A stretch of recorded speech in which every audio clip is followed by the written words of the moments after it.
அனைவருக்கும் வணக்கம். இந்த வீடியோவில் நம்ம என்ன பார்க்க போறோம்னு பார்த்தீங்கன்னா, இந்தியாவில் இருக்கக்கூடிய பொருளாதாரத்தை பார்க்க போறோம். இது குவிக் ரிவிஷன். அதனால முழு வீடியோ வேணும்னா டிஸ்கிரிப்ஷன்ல இருக்கும். என்ன பண்ணு, அதை ஃபாலோ பண்ணிக்கோ. முதல்ல இந்தியாவுக்கு நம்மளுக்கு தேவையான பொருளாதாரம் என்னன்னா நாட்டு வருமானம். அப்ப இந்தியாவுக்கு வருமானத்தை எப்படிலாம் கணக்கெடுக்கிறாங்கன்றதான் இந்த வீடியோவில் பார்க்க போறோம். ஃபர்ஸ்ட் நம்மளுக்கு மெயினாக தெரியக்கூடிய விஷயம் என்னன்னு பார்த்தோன்னா, நம்ம நாட்டை பொறுத்த வரைக்கும் 10th புக்ல 12th புக்ல இருக்கிறது ஜிடிபி. அப்ப ஜிடிபினா என்ன? Gross domestic product. அப்ப இந்த ஜிடிபினா என்ன சார்? ஒரு நாட்டில் எப்படி இது கணக்கு எடுக்கிறாங்க, அது எல்லாத்தையும் தான் இந்த வீடியோவில் நம்ம பார்க்கலாம். அப்போ என்னென்னலாம் பார்க்க போறோம்னு பாருங்க. ஃபுல்லாத்தையும் என்ன பண்ணியிருக்கேன், கொடுத்துருக்கேன். அப்போ வாங்க வீடியோக்குள்ளே போவோம். இங்கே பாருங்க, ஃபர்ஸ்ட் நம்ம பார்க்கக்கூடியது என்னது? மொத்த உள்நாட்டு உற்பத்தி. சார் மொத்த உள்நாட்டு உற்பத்தினா என்ன சார்? ஒன்றும் கிடையாதுப்பா. இங்கே பார், இதில் ஃபுல் அண்ட் ஃபுல் கவர் இருக்கும். நான் உனக்கு அழகாக எக்ஸ்பிளைன் பண்ணுறேன் பாரு. இந்தியா புவி எல்லைக்குள், இதான் இந்தியான்னு வச்சுக்கேன். இந்தியா புவி எல்லைக்குள் உற்பத்தி செய்யக்கூடிய அனைத்து பண்டம் மற்றும் பணிகளோட மதிப்பு. அப்போ இந்தியா எல்லைக்குள்ள என்னென்ன குட்ஸ் அண்ட் சர்வீஸ் எல்லாத்தையும் உற்பத்தி செய்கிறாங்களோ அதோட மதிப்பு தான் என்னது? ஜிடிபி. அப்ப நல்லா ஞாபகம் வச்சுக்கோ, இந்தியா எல்லைக்குள். அப்ப நீ கேட்கலாம், சரி இந்தியா எல்லைக்குள் சொல்றீங்களே, அப்ப இந்தியாவில் இருக்கக்கூடிய கம்பெனிஸ் இருக்கும், இந்தியாவிலே ஃபாரின் கம்பெனிஸ் இருக்குமே சார், ஃபாரின் கம்பெனியும் இருக்குமே. அப்போ ஃபாரின் கம்பெனியோட மதிப்பும் கணக்கெடுக்கணுமா? ஆமாம். அப்ப இந்தியா எல்லைக்குள்ள என்ன இருந்தாலும் சரி, அதோட மொத்தம் பண்டம் மற்றும் பணிகளின் மதிப்பு தான் ஜிடிபி. நல்லா ஞாபகம் வச்சுக்கோங்க. இதுக்கு ஸ்கூல் புக்ல நம்மளுக்கு என்ன பண்ணிருப்பான், ஒரு ஃபார்முலா கொடுத்துருப்பான். என்ன formula? GDP is equal to C plus I plus G plus X minus M. C வந்து என்னது? நுகர்வோர். ஐ முதலீடு, இன்வெஸ்ட்மெண்ட். கவர்மெண்டோட எக்ஸ்பெண்டிச்சர், அரசு செலவு. ஏற்றுமதி மைனஸ் இறக்குமதி. சார் இந்த ஃபார்முலா எனக்கு புரியலையே சார். ஒன்றும் கவலைப்படாத, ஒரே சின்ன லாஜிக் தான். என்னன்னு பார்த்தோன்னா, இப்போ என் கையில் ஒரு பெண் இருக்கு. இந்த பெண்ணை நான் உருவாக்குவதற்கு என்னென்னலாம் தேவை? முதல்ல நுகர்வோர் வேணும். இந்த பெண்ணை உருவாக்க முதலீடு போடணும். இந்த பெண்ணு உருவாக்கி வந்ததுக்கு அப்புறம் அரசாங்கம் எவ்வளவு செலவு செய்யும்ன்ற கணக்கு தெரியணும். இந்த பெண்ணை நான் இந்தியாவில் மட்டும் விற்பனை செய்ய மாட்டேன், என்ன பண்ணுவேன், எக்ஸ்போர்ட் பண்ணுவேன். அப்போ ஃபாரினுக்கும் போகும். அப்போ அங்கே என்ன பண்ணுவோம், இங்கே வரும். அப்போ அதை கழிக்கணும். அதுதான் இது. அப்போ ஒரு பெண் உருவாக தேவை நுகர்வோர், முதலீடு, அரசு செலவு, ஏற்றுமதி மைனஸ் இறக்குமதி. அதான் ஜிடிபி. சார் நம்ம எல்லா மதிப்பையும் கணக்கு எடுத்துக்கலாமா சார்?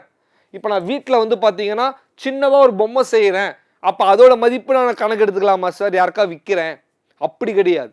எப்பவுமே ஒரு பொருள் உருவாக்கப்படுதுன்னா அது சந்தை விலை, மார்க்கெட் பிரைஸ்ல வித்தா மட்டும்தான் கணக்கு எடுக்கணும். மார்க்கெட் பிரைஸ்ல வித்தாதான் ஒரு பொருளை நம்ம என்ன பண்ணணும், கணக்கு எடுக்கணும். ஞாபகம் வச்சுக்கோ, மார்க்கெட் பிரைஸ். அப்போ இந்த பெண்ணை நான் வீட்லயே உற்பத்தி செஞ்சு பக்கத்துல யாருக்காவது வித்துட்டேன் அப்படின்னா அது கணக்கு இல்லை. இந்த பொருள் சந்தை விலை அல்லது அங்காடி விலைன்னு இருக்கும், மார்க்கெட் பிரைஸ். அங்க விற்கப்பட்டால் தான் கணக்கு எடுக்கப்படும். அப்ப நம்ம வீட்டிலே செய்யக்கூடியதெல்லாம் என்ன சார் கணக்கு எடுப்பாங்க? அதுதான் நம்மளுக்கு பிரச்சனையே. அப்ப கணக்கில் வராது. சரியா? இதான் ஜிடிபி. நல்லா ஞாபகம் வச்சுக்கோங்க. புவி எல்லைக்குள் அந்த வார்த்தை ரொம்ப ரொம்ப ரொம்ப முக்கியமானது. இந்த ஃபார்முலா ரொம்ப ரொம்ப முக்கியமானது. அவரோட விரிவாக்கத்தையும் பார்த்துக்கணும். நுகர்வோர் பண்டம் இதெல்லாம் கூட கேட்கலாம். இதெல்லாம் என்ன பண்ணலாம், திடீர்னு ஜி எதை குறிக்குது, ஐ எதை குறிக்குது, சி எதை குறிக்குது, எது வேணாலும் நம்மளுக்கு கொஸ்டின் ரைஸ் அவுட் பண்ணலாம். சரியா? ஜிடிபினா இதான். இப்போ அடுத்து பாரு, என்டிபி, நெட் டொமஸ்டிக் ப்ராடக்ட். அப்ப என்டிபி என்னது? நிகர உள்நாட்டு உற்பத்தி. சார் என்டிபினா என்ன சார்? ஒன்றும் கிடையாதுப்பா. இப்போ இதே பெண் எடுத்துப்போம். இந்த பெண்ணை நான் 100 பெண்ணை இந்தியாவில் உருவாக்குறேன். 100 பெண்ணை உருவாக்கும் போது கட்டாயமா ஒரு 10 இல்லை 5 பெண்ணு என்ன ஆகும், டேமேஜ் ஆகும். அப்ப அதோட மதிப்பை நான் என்ன பண்ணி ஆகணும், கழிக்கணும். அப்போ அதுதான் என்டிபி. அப்ப என்டிபினா என்னன்னா, ஜிடிபியில இருந்து எவ்வளவு தேய்மானம் போகுது, தேய்மானத்தை கழிக்கணும். இங்க இருக்கு பாரு ஃபார்முலா. ஃபார்முலாவை டைரக்டா கொடுத்து நம்மளுக்கு என்ன பண்ணலாம், கொஸ்டின் ரைஸ் அவுட் பண்ணலாம். நல்லா பார்த்துக்கோ. NDP is equal to GDP minus depreciation. அப்படின்னா தேய்மானம். ஞாபகம் வச்சுக்கோப்பா. 100 பெண்ணை உருவாக்குறேன்னா அந்த 100 பெண்ல கட்டாயம் ஒரு 10 பெண்ணோ ஒரு 5 பெண்ணோ என்ன ஆகும், டேமேஜ் ஆகும் உருவாக்கும் போது. அப்ப அதோட மதிப்பு நம்ம என்ன பண்ணி ஆகணும், கழிக்கணும். அப்படி கழிச்சாதான் என்னது, என்டிபி. நல்லா ஞாபகம் வச்சுக்கோ, நெட் டொமஸ்டிக் ப்ராடக்ட். இப்ப அடுத்து போங்க வாங்க, ஜிஎன்பி. சார் ஜிஎன்பினா என்ன சார்? Cross national product. இதோட விரிவாக்கம் கூட கேட்கலாம்ப்பா, 4 ஆப்ஷன் கொடுத்துட்டு நம்மளுக்கு. அப்போ மொத்த தேசிய உற்பத்தி ரொம்ப ரொம்ப ரொம்ப முக்கியமானது. ஜிஎன்பி இருக்குதுல, இதான் ரொம்ப முக்கியமானது.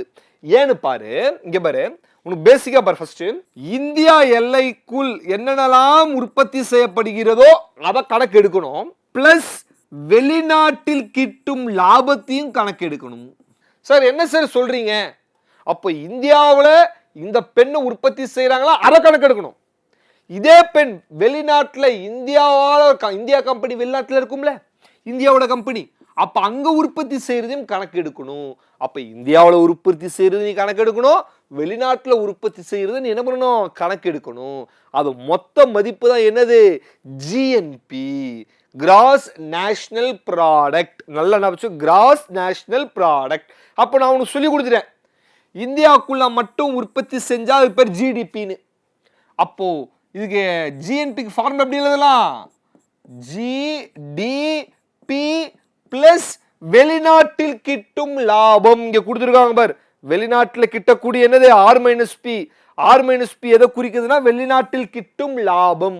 அப்ப இந்த ஃபார்முலா என்ன எழுதணும், ஆர் மைனஸ் பியை நம்ம எழுதணும். ஞாபகம் வச்சுக்கோப்பா, ரொம்ப முக்கியமானது. ஜிஎன்பி ஃபார்முலா என்னன்னா ஜிடிபி பிளஸ் வெளிநாட்டில் கிட்டும் லாபம், net factor received from abroad. இப்போ ஜிடிபிக்கு ஃபார்முலா முன்னாடி சொல்லி கொடுத்துட்டேன். அப்போ அதை அப்படியே சப்ஸ்டியூட் பண்ணு, C plus I plus G plus X minus M. அதுக்கப்புறம் இங்க என்ன பண்ண, ஆர் மைனஸ் பி அப்படியே போட்டுக்கோ. இதுதான் ஜிஎன்பியோட ஃபார்முலா. எல்லாமே நான் சொல்லிட்டேன். எந்த பொருளோ மார்க்கெட்ல கொண்டு வந்து வித்தாதான் கணக்கு எடுக்கணும். அப்ப market price, at market price ஞாபகம் வச்சுக்கோ. அப்போ ஜிஎன்பின்னா இதாயா. அப்ப ஜிஎன்பியை பொறுத்த வரைக்கும் இந்தியாக்குள்ள சம்பாதிக்கிறத கணக்கு எடுத்துக்கணும், வெளிநாட்டில் சம்பாதிக்கிறத நம்ம என்ன பண்ணணும், கணக்கு எடுத்துக்கணும். அப்போ அடுத்து பாரு என்என்பி. அப்ப என்என்பி என்னது, நிகர நாட்டு உற்பத்தி.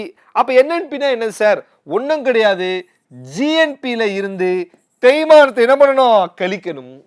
அப்போ என்என்பினா என்னன்னா ஜிஎன்பியில இருந்து என்ன கழிக்கணும், தேய்மானத்தை கழிக்க வேண்டும்.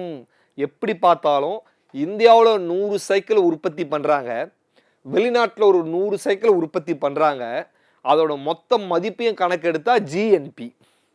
எப்படி இங்கே உருவாக்கும் போது அங்கேயும் உருவாக்கும் போது டேமேஜ் ஆகும். அந்த டேமேஜை கழிக்கணும்ல, தேய்மானம், அதுதான் அப்படி கழிச்சா என்என்பி. நல்லா ஞாபகம் வச்சுக்கோங்க, அப்படி கழிச்சா என்என்பி. அப்போ இதுதான் என்ன கொடுத்துருப்பாங்க, இது ஒரு ஃபார்முலா. ஃபார்முலா நம்மளுக்கு 4 ஃபார்முலா சொல்லி கொடுத்துருக்கேன். அதை அப்படியே நம்மளுக்கு என்ன பண்ணலாம், கொஸ்டின் ரைஸ் அவுட் பண்ணலாம். ஜிடிபி, என்டிபி, ஜிஎன்பி, என்என்பி, இந்த 4த்துல நாட்டின் உண்மையான தேசிய வருமானம் என கணக்கெடுக்கப்படுவது என்னன்னு பார்த்தா என்என்பி. 9th புக்ல கொடுத்துருக்கோம், 9th ஸ்கூல் புக்ல கொடுத்துருப்பாங்க, நாட்டின் உண்மையான தேசிய வருமானம் என கணக்கெடுக்கப்படுவது என்என்பி. சரியா? ஏன்னா இந்தியாவிலையும் ஃபாரின்ல சம்பாதிக்கக்கூடியதையும் மொத்தமா சேர்த்து தேய்மான போய் மிச்சம் என்ன மதிப்பு இருக்கோ அதுதான். அப்போ இதுதான் உண்மையான நாட்டு வருமானம், real national income, NNP. 9th புக்ல இருக்கும், கேர்ஃபுல்லா என்ன பண்ணணும், படிச்சுக்கணும். அப்போ நம்மளுக்கு மிக முக்கியமான கான்செப்ட் என்னது, இதுதான். அடுத்து ஒரு per capital income. Sir per capital இன்கம்னா என்ன சார், தலா வருமானம்னா என்ன, பர் கேபிட்டல் இன்கம்னா ஒன்றும் கிடையாது, எவ்வளோ நாட்டு வருமானம் வருகிறதோ தேசிய வருமானம் அதை மேலே போட்டுக்கணும். அப்ப நேஷனல் இன்கம் டிவைடட் பை மக்கள் தொகை, population. National income divided by population, அதான் என்னது, பர் கேபிட்டல் இன்கம். அப்ப இது ரொம்ப முக்கியமானது. ஒரு சராசரியான வருமானம் இங்க கொடுத்துருக்காங்க பார், average income of a person of a country in particular year is called as per capital income. அப்ப தல வருமானம் என்பது என்னது, ஒரு ஆண்டு ஒரு நாட்டில் வசூலிக்கப்படக்கூடிய ஒரு நபரின் வருமானம், சராசரியான வருமானம், அதான் என்னது, தல வருமானம். அதுக்கு ஃபார்முலா கேட்பாங்கப்பா, ரொம்ப முக்கியமானது பர் கேபிட்டல் இன்கம்க்கு. National income divided by population. சரியா, ரொம்ப முக்கியமானது. தனிநபர் வருமானம், personal income. Sir personal income பிஐனா என்ன சார்? பர்சனல் இன்கம்னா என்ன? இப்ப நான் 50,000 ரூபாய் சம்பாதிக்கிறேன் அப்படின்னா வரி கட்டுவதற்கு முன்பு என்னிடம் இருக்கக்கூடிய பணம் தான் என்னது? Personal income. அப்ப பர்சனல் இன்கம் அப்படின்னா என்னன்னா, தனிநபர் வருமானம் என்பது வரி செலுத்துவதற்கு முன்பு ஒரு தனிநபர் கிட்டும் லாபம். அது என்னது? Personal income. அடுத்து பாரு, டிபிஐன்னு ஸ்கூல் புக்ல இருக்கும், டிஸ்போசபிள் பர்சனல் இன்கம். அப்படின்னா இப்ப நான் 50,000 ரூபாய் சம்பாதிக்கிறேன் இல்லையா, வரி கட்டினதுக்கு அப்புறம் மிச்சம் என்கிட்ட இருக்கக்கூடிய பணம் 50,000 ரூபாய் நான் சம்பாதிக்கிறேன் அப்படின்னா பர்சனல் இன்கம். அந்த 50,000த்துல 5,000 ரூபாய் நான் வரி கட்டுறேன் அப்படின்னா மிச்சம் 45,000 இருக்கும் தெரியுமா? அந்த 45,000 தான் டிபிஐ, டிஸ்போசபிள் பர்சனல் இன்கம். அது என்ன வரி? இதுதான் நம்மளுக்கு ட்விஸ்ட் பண்ணி கேட்பாங்க. மைனஸ் டைரக்ட் டாக்ஸ், நேர்முக வரி. புரியுதா? அப்ப நேர்முக வரி, மறைமுக வரிலாம் என்னன்றதை நம்ம என்ன பண்ணணும்? பார்க்கணும். அடுத்தடுத்து நம்ம என்ன பண்ணுவோம்? வீடியோவில் அதை கேர்ஃபுல்லா பார்ப்போம். அப்ப டிபிஐயோட ஃபார்முலா என்னன்னு கேட்டாங்கன்னா, பர்சனல் இன்கம்ல இருந்து நேர்முக வரியை கழிச்சா மிச்சம் என்ன பணம் இருக்கோ அதுதான். அப்ப மோஸ்ட் இம்பார்ட்டன்ட் இது. சரியா, இது நம்ம என்ன பண்ணணும்? தெரிஞ்சு வச்சுக்கணும். நம்ம நாட்டில் மிக மிக முக்கியமானது என்னன்னு பார்த்தீங்கன்னா தேசிய வருமானம். இந்த தேசிய வருமானம் எப்படி சார் நம்மளுக்கு முன்னாடி இருந்தது, காணப்பட்டது அப்படின்னு பார்த்தீங்கன்னா, தாதாபாய் நவ்ரோஜி எழுதிய புத்தகம். தாதாபாய் நவ்ரோஜி என்ன புத்தகம் எழுதினார்? Poverty and unbritish rule in India. அதை அடிப்படையாக வைத்து தான் நம்ம என்ன பண்ணப்பட்டது? நாட்டின் வருமானம் கணக்கெடுக்கப்பட்டது. ஃபர்ஸ்ட் இது நோட் பண்ணிக்கோங்க எல்லாரும். நேஷனல் இன்கம் கமிட்டி உண்டாக்கப்பட்டது 1949. இந்த வருஷம் முக்கியம். தேசிய வருமான குழு உருவாக்கப்பட்டது. நீங்க பார்த்த தேசிய வருமான குழு, அது திட்டக்குழு வந்து பார்த்தீங்கன்னா 38. அது வேற இது வேற, ரெண்டுத்தையும் குழப்பிக்க கூடாது. அப்போ நேஷனல் இன்கம் கமிட்டி 1949 உருவாக்கப்பட்டது. இந்த கமிட்டிக்கு தலைமை தாங்கினவர் தான் பிசி மகாலோபிஸ். பிசி மகாலோபிஸ் இருக்கார் இல்லையா, அவர் தான் என்ன பண்ணாரு? மகாலோபிஸ் என்ன பண்ணாரு? தலைமை தாங்கினார். இந்த பிசி மகாலோபிஸ் என்ன பண்ணார்னா, 49 உருவாக்கப்பட்ட குழு 1954 தான் ரிப்போர்ட் என்ன பண்றாங்க? சப்மிட் பண்றாங்க. அப்போ பிசி மகாலோபிஸ் தலைமையில் தேசிய வருமான குழுவானது 49 உருவாக்கப்பட்டது. அந்த குழு 1954 தனது பரிந்துரை என்ன பண்ணுச்சு? வழங்கியது. இதெல்லாம் வந்து ஹிஸ்டாரிக்கல் பேக்ரவுண்ட். அதே மாதிரி நாட்டு வருமானம் நிலையா இருக்காது. என்ன ஆகிட்டு இருக்கும்? ஃப்ளோயிங் கான்செப்ட் போயிட்டே இருக்கும். கரெக்ட் தானே? இந்த ஆண்டு இவ்வளவு, அடுத்த ஆண்டு இவ்வளவு, அடுத்த ஆண்டு இவ்வளவு, நாட்டு வருமானம் என்ன ஆகும்? போய்கொண்டே இருக்கும். நம்மளுக்கு இந்த நாட்டு வருமானத்தை கணக்கெடுக்கக்கூடியவர் யார் சார்? இப்படி ஒரு கொஸ்டின் கேட்பாங்க. நாட்டு வருமானத்தை கணக்கெடுக்கக்கூடியது யாரு? சென்ட்ரல் ஸ்டாட்டிஸ்டிக்கல் ஆர்கனைசேஷன், மத்திய புள்ளியியல் துறை. ரொம்ப ரொம்ப முக்கியம், மத்திய புள்ளியியல் ஆணையம். இவர்கள் என்ன பண்ணுவாங்க? நம்ம நாட்டின் வருமானத்தை கணக்கெடுப்பார்கள். இதோட ஹெட் குவார்ட்டர்ஸ் முக்கியமான கொஸ்டின். அப்ப இது ஹெட் குவார்ட்டர்ஸ் கேட்டாங்கன்னா, இங்க பார் எல்லாருமே போடக்கூடிய விஷயம் என்னன்னா டெல்லி. அப்ப எல்லாரும் என்ன பண்ணுவாங்கன்னா, ஹெட் குவார்ட்டர்ஸ் வந்து எங்க இருக்கு சார்? டெல்லியில இருக்கு சார். இன்னொன்னு கல்கத்தா அமைவிடமா காணப்படுது. சார் கல்கத்தால என்ன சார் இருக்கு? கல்கத்தாவில் இண்டஸ்ட்ரீஸ் மட்டும் காணப்படுகிறது. அப்போ இண்டஸ்ட்ரீஸ் கணக்கு முழுவதும் எங்க எடுக்கிறாங்கன்னு பாத்தீங்கன்னா, எங்க எடுக்கிறாங்க? கல்கத்தா. இண்டஸ்ட்ரியை தவிர்த்து மிச்ச எல்லா கணக்கும் எடுக்கக்கூடியது டெல்லி. சார் ஜென்ரலா கேட்ட என்ன சார் போடுது? சிஎஸ்ஓ ஹெட் குவார்ட்டர்ஸ் எங்க இருக்குன்னு கேட்ட ஜென்ரலா எங்க சார் போடுறது? டெல்லியை தான் போடணும். அவங்க இண்டஸ்ட்ரின்னு மென்ஷன் பண்ணாங்கன்னா தான் நீ கல்கத்தா போடணும். அப்ப இண்டஸ்ட்ரின்னு மென்ஷன் பண்ணாத வரைக்கும் நீ போடணும் அவசியமே கிடையாது. அப்ப இது நம்மளுக்கு என்ன பண்ணணும்? தெரிஞ்சிருக்கணும். அடுத்து நம்மளுக்கு மிக மிக முக்கியமானது என்னன்னா, 3 துறை காணப்படுது. உங்க எல்லாருக்குமே தெரியும். என்னது? முதன்மை துறை, இரண்டாம் நிலைத்துறை, மூன்றாம் நிலைத்துறை. Primary sector, secondary sector, tertiary sector. அப்ப பிரைமரி செக்டார்னா என்ன சார்? Primary sector. அப்ப பிரைமரி செக்டார்னா என்னன்னா, வேளாண்மை. நல்லா வதுக, பூமியில் கிடைக்கக்கூடிய மூலப்பொருட்களை எல்லாம் கிடைக்கப்படக்கூடியது முதன்மை துறை. அதான் அக்ரிகல்ச்சர் செக்டார்னு இன்னொரு பேர். அப்ப பூமியில என்னென்னலாம் பண்ணுவ? வேளாண்மை பண்ணுவியா? அப்ப அது பிரைமரி செக்டார். பூமியில என்ன பண்ணுவ? மீன் பிடிப்பியா? அப்ப அது பிரைமரி செக்டார். பூமியில என்ன பண்ணுவ? மரத்தை என்ன பண்ணுவ? வெட்டுவியா? அப்ப அது பிரைமரி செக்டார். கால்நடை மேய்த்தல், அப்ப அது வந்து பூமிக்கு மேல தானே பண்ற. பூமியில நீ என்னென்ன விஷயத்தெல்லாம் பண்றியோ அதெல்லாம் முதன்மை துறைப்பா. பூமியில நீ என்னென்ன விஷயமெல்லாம் பண்றியோ அதெல்லாம் முதன்மை துறை. சுரங்கம் பூமியில தோன்றியா அப்ப அது என்னது? முதன்மை துறை, பிரைமரி செக்டார். அப்ப வேளாண்மை துறை அல்லது வேளாண் துறை. அப்ப தேனெடுத்தல், மரத்துல தானே தேனெடுக்கிற, அப்ப அது முதன்மை துறை. பூமியிலிருந்து என்னென்னலாம் கண்டறிக்கப்படுகிறதோ, உன்னால் எடுக்க முடிகிறதோ அதெல்லாம் முதன்மை துறை. அப்ப செகண்டரி செக்டார்னா என்ன சார்? இரண்டாம் நிலை துறைனா என்ன? செகண்டரி செக்டார்னா இரண்டாம் நிலை துறைக்கு இன்னொரு பேரு இண்டஸ்ட்ரியல் செக்டார். சரியா? அப்போ முதன்மை துறையில கிடைச்ச மூலப்பொருளை இண்டஸ்ட்ரி கொண்டு போய் உருவாக்குனா அதான் இரண்டாம் நிலை துறை. அப்போ முதன்மை துறையில கிடைச்ச மூலப்பொருளை இரண்டாம் நிலை துறையில நீ என்ன பண்ற? யூஸ் பண்ற. அப்ப என்னது? Secondary sector. அப்ப அடுத்து என்னது சார்? அடுத்து பார்த்தா மூன்றாம் நிலை துறைனா டெர்ஷரி செக்டார். இதுக்கு இன்னொரு பேர் என்னது? சேவை துறை. அப்போ service sector. It is also called as service sector. Sir இங்க என்ன சார் இருக்கும்?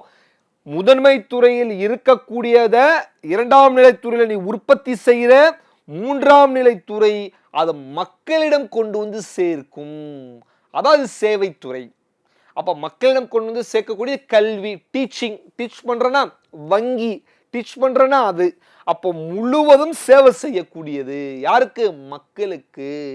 அப்போ இப்போ உதாரணம் பார்த்தனா, இரும்பு ஓர், இரும்பு தாது எடுக்கிறனா முதன்மை துறை. எடுத்த இரும்ப இண்டஸ்ட்ரியில போய் ஃபேனா மாத்திரியா? அது இரண்டாம் துறை.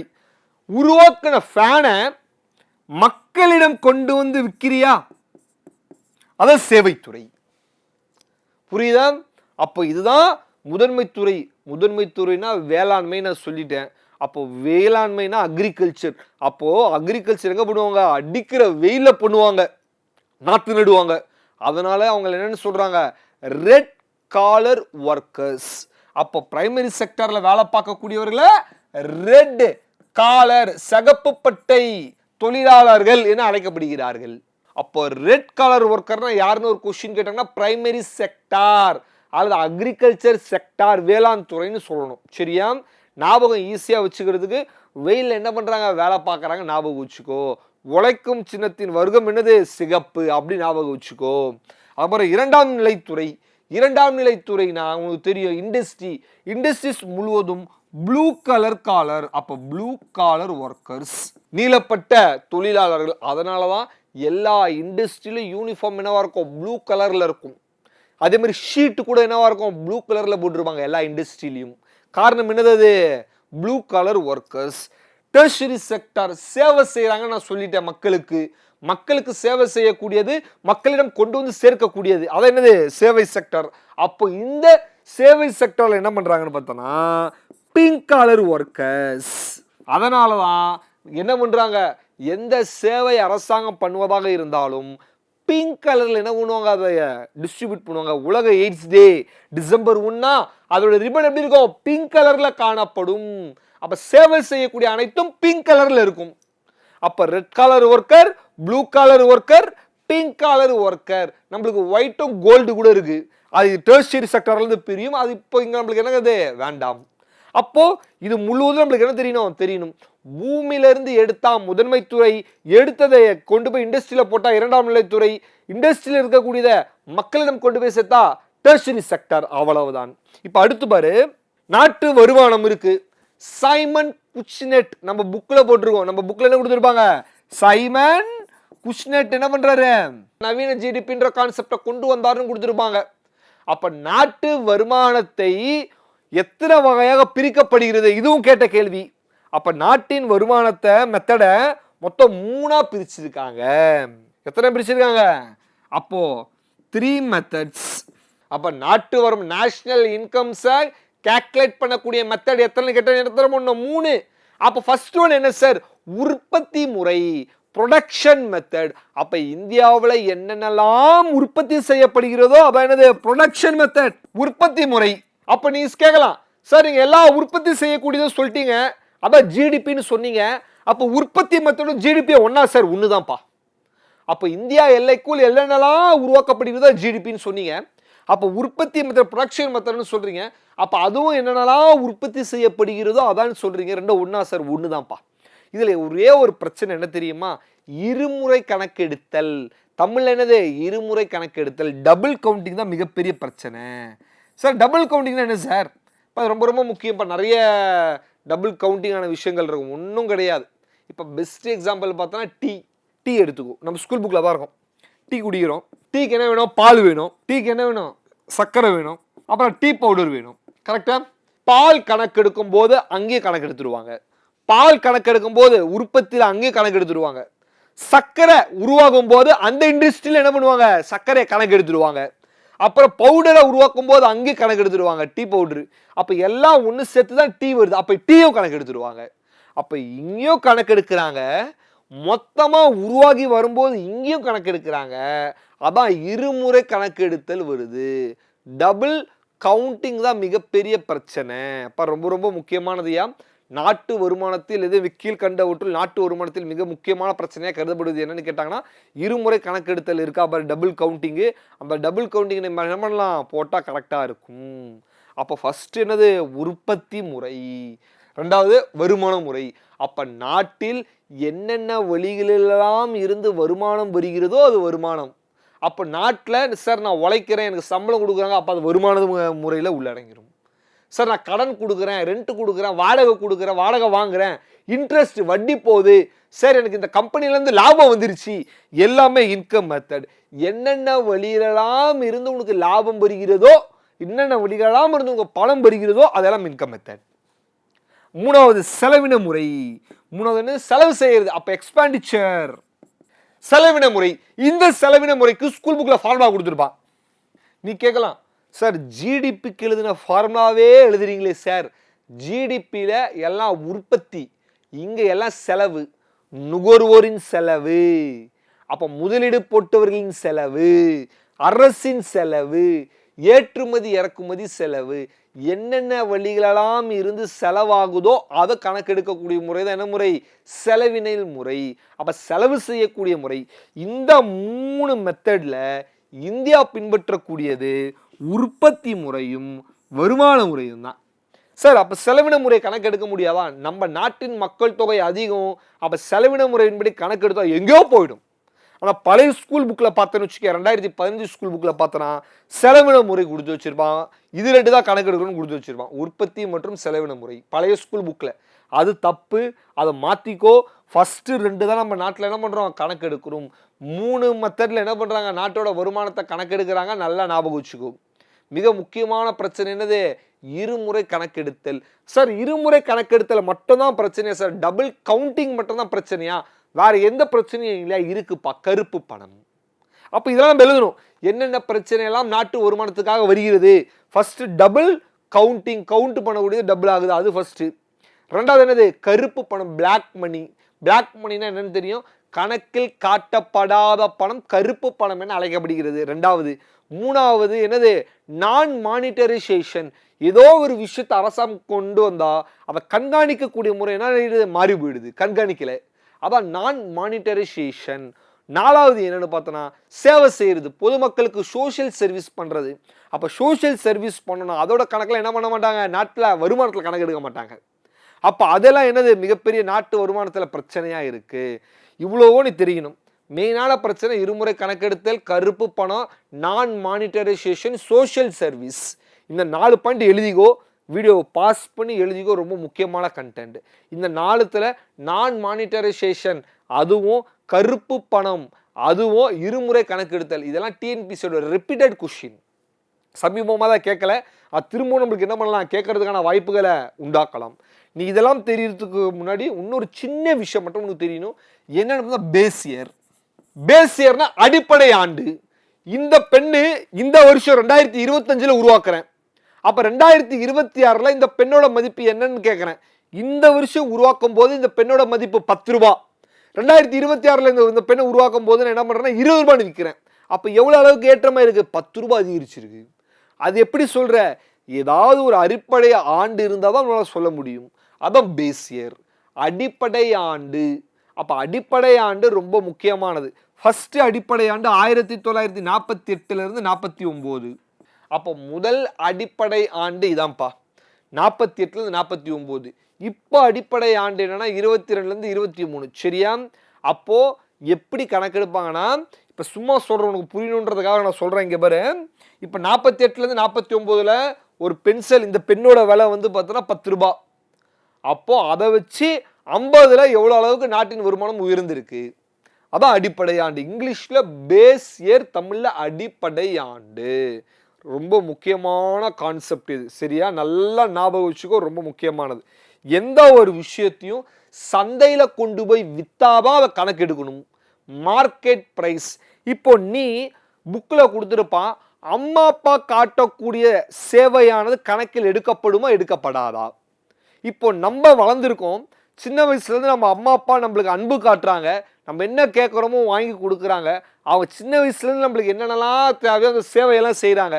அம்மா தட்டு எடுத்து கொடுங்க, அம்மா அங்கே கூட்டு போங்க. அப்போ அந்த சேவையெல்லாம் கணக்கில் வராதா சார் ஜிடிபியில் கேட்டால் வராது. ஏன் சார் ஜிடிபியில் வரல? மார்க்கெட்டில் அம்மாவின் அன்பானது விற்கப்படலை, அதனால் கணக்கில் எடுக்கப்படலை. அப்போ ஒரு பொருள் மார்க்கெட்டில் விற்கும் பட்சத்தில் தான் அது நாட்டின் வருமானத்தில் கணக்கெடுக்கப்படும், அவ்வளவுதான். இதை மட்டும் நல்லா தெரிஞ்சு வச்சுக்கோ. அதே மாதிரி எந்த ஒரு விஷயமா இருந்தாலும் குவான்டிட்டி தான் கணக்கெடுப்பாங்க, குவாலிட்டி தரத்தை கணக்கெடுக்க மாட்டாங்க. 100 பென்சில் உருவாக்குறேன், அதுதான் கணக்கு. அது நல்லா இருக்கா இல்லைன்னா கணக்கு இல்லை. ஒரு மக்களுக்கு வரக்கூடிய வருமானத்தை எப்படி பிரித்து கொடுக்கணும்னு அது சொல்லலை ஜிடிபி. இதெல்லாம் ஜிடிபியில் நீ தெரிஞ்சுக்கக்கூடிய விஷயம். நம்ம நல்லா இருக்குமா இல்லையான்னு ஹெல்த் செக் பண்ணி சொல்லிடுறோம். ஒரு நாடு நல்லா இருக்கா இல்லையான்னு சொல்லக்கூடியது என்னன்னு பார்த்தோன்னா ஜிடிபி தான். ஒரு நாடு நல்லா வளமாக இருக்கா இல்லையா? சரியா? நீ கண்ணால் பார்க்கக்கூடிய அனைத்தும் பண்டங்களே. கண்ணால் பார்க்கக்கூடியது, பெண்ணை பார்க்குறேன், கேமராவை பார்க்குறேன், லைட்டை பார்க்குறேன், இதெல்லாம் பண்டம், குட்ஸ். அப்போ அதை செய்யக்கூடிய சேவை இருக்கு பாரு, அதான் இது சர்வீஸ். அதான் குட்ஸ் அண்ட் சர்வீஸ் டேக்ஸ். நம்ம ஒரு கடைக்கு போகிறோம், இட்லி ஆர்டர் பண்ணுறோம், இட்லி வந்து நம்ம கண்ணு முன்னாடி இருக்குது, இட்லி நம்ம பார்க்குறோம், அந்த இட்லி பண்டம், குட்ஸ்.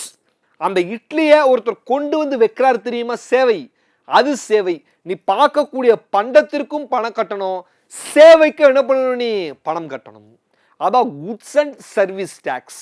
சொல்றது புரியுதா? அப்போ ஜிடிபி ரொம்ப முக்கியம். மார்க்கெட் பிரைஸ்ல விற்கக்கூடியது குட்ஸ் அண்ட் சர்வீஸ் என்னது ரொம்ப முக்கியமானது. அதுவும் சும்மா கிடைக்காது, நம்ம என்ன பண்ணணும், அதுக்கும் பணம் கட்ட வேண்டும். இந்த வீடியோவில் நாட்டின் வருமானம்னா என்ன, அதில் என்னென்னலாம் மெத்தட் காணப்படுது, ஜிடிபி ஜிஎன்பி எல்லாம் என்னன்றதை நம்ம என்ன பண்ணிருக்கோம், ஒரு அளவு கடகடகான ரிவிஷன் பண்ணியிருக்கோம். இதோட முழு வீடியோ உனக்கு வேணும்னா டிஸ்கிரிப்ஷனில் இருக்கும். எல்லா வீடியோவும் என்ன பண்ணு பார்த்துக்கோ. நன்றி, வணக்கம்.